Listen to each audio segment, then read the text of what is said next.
سب سے زیادہ افسوس اس بات کا ہے کہ حکمرانوں اور بیوروکریٹس نے عوام کی مشکلات کا حل نکالنے کے بجائے ان تمام انرجی بحرانوں کو مال بنانے کا موقع سمجھا۔ نواز شریف اور شہباز شریف سے زیادہ شکایت اس لیے بنتی ہے کہ انہوں نے 1997 میں بے نظیر بھٹو دور کے پاور پلانٹس میں ہونے والی کرپشن کا پردہ چاک کیا، لیکن جب انہیں موقع ملا تو انہوں نے بھی وہی روٹ لیا جو بے نظیر اور زرداری لے چکے تھے۔ مثال کے طور پر 2014 میں نواز شریف نے قطر سے LNG کے معاہدے کیے تو کراچی میں LNG ٹرمینل لگانے کا منصوبہ بنایا۔ شروع میں اس منصوبے کی لاگت 3 ارب روپے کر دی گئی۔ کراچی کی ایک بڑی پارٹی کو یہ کانٹریکٹ دیا گیا اور 13 ارب روپے کی سرمایہ کاری کو ڈالرز میں 130 ملین کی سرمایہ کاری ظاہر کیا گیا، اور یہ طے کیا گیا کہ 15 سال تک روزانہ $2.25 لاکھ اس پارٹی کو دیے جائیں گے، اور ان 15 برسوں میں اس پارٹی کو کل $1.5 ارب کی ادائیگی ہوگی۔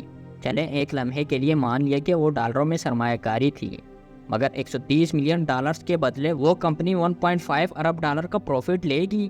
کبھی آپ نے سنا اتنا بڑا پروفٹ؟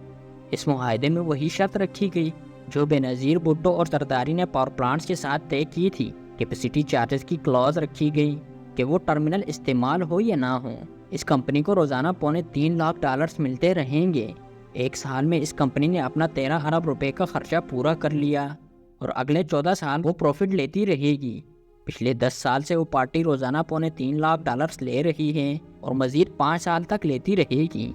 اتنا بڑا پروفٹ دیکھ کر ایک اور پارٹی بھی میدان میں کود پڑی اور اس نے بھی حکومت سے LNG ٹرمینل لگانے کا معاہدہ کر لیا، جس کے تحت اس پارٹی کو بھی 15 سال تک روزانہ $2,24,000 ملتے رہیں گے۔ یوں یہ دو پارٹیاں روزانہ $5 لاکھ حکومت سے لے رہی ہیں۔ یہ معاہدے 2014 میں نواز شریف دور میں شاہد حقان عباسی نے کیے تھے، جو آج کل ٹی وی پر سنبھالے نہیں جاتے۔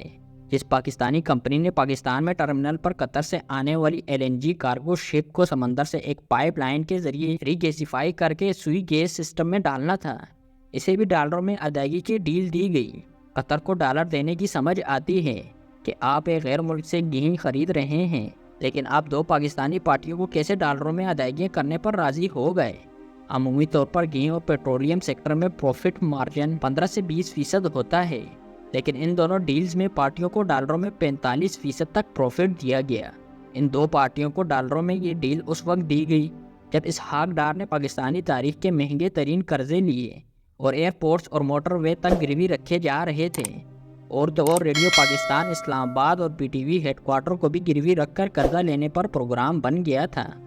اسحاق ڈار نے $500 ملین یورو بانڈز فلوٹ کیے اور دنیا کی تاریخ کا مہنگا سود ادا کرنے کا معاہدہ کیا۔ ڈار نے وہ $500 ملین بانڈز خریدنے والوں کو 8.25% پر پروفٹ دینے کا فیصلہ کیا۔ دنیا کے دیگر ممالک جن میں ترکی بھی شامل ہے نے بانڈز فلوٹ نہیں کیے کیونکہ اس وقت عالمی مارکیٹ فیوریبل نہیں تھی۔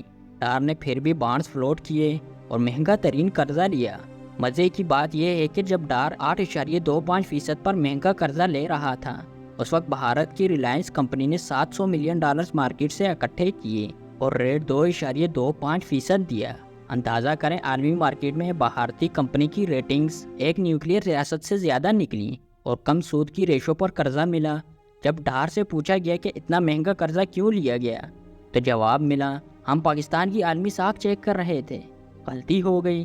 یہ غلطی نہیں تھی، یہ باقاعدہ ایک پلان تھا، کیونکہ ایک دن پتہ چلا کہ یہ مہنگے ترین بانڈز خریدنے کے لیے پاکستان سے کچھ بڑے سیاسی لوگوں اور ان کے قریبی دوستوں نے $70 ملین باہر بیچ کر وہ خرید لیے، کیونکہ ان پر ملنے والا پروفٹ اتنا زیادہ تھا جو ان کی 7 نسلوں کو سنوار سکتا تھا۔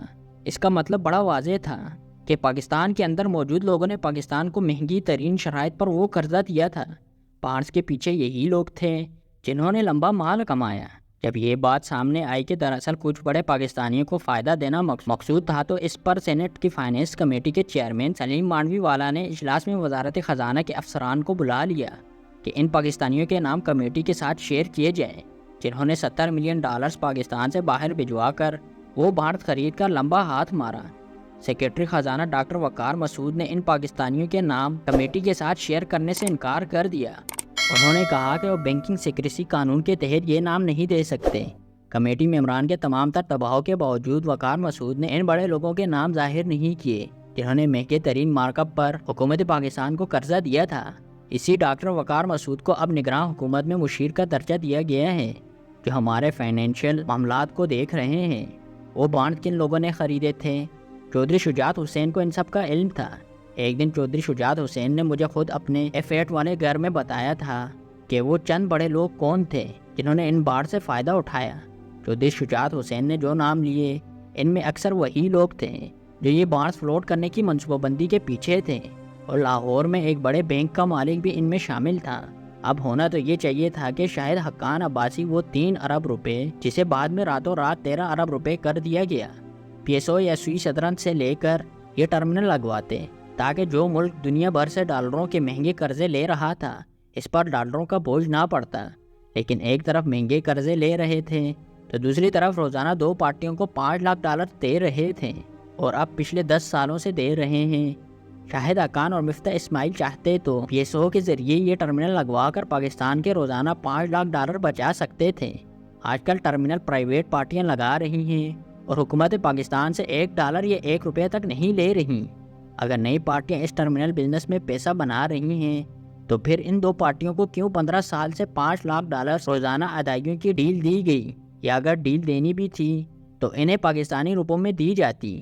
چلیں غیر ملکی کمپنیوں سے ڈالروں کی ڈیل سمجھ میں آتی ہے، لیکن پاکستانی کمپنیوں کو پاکستان کے اندر کام کرنے کے لیے آپ کیسے $5 لاکھ روزانہ کا معاہدہ کر سکتے ہیں؟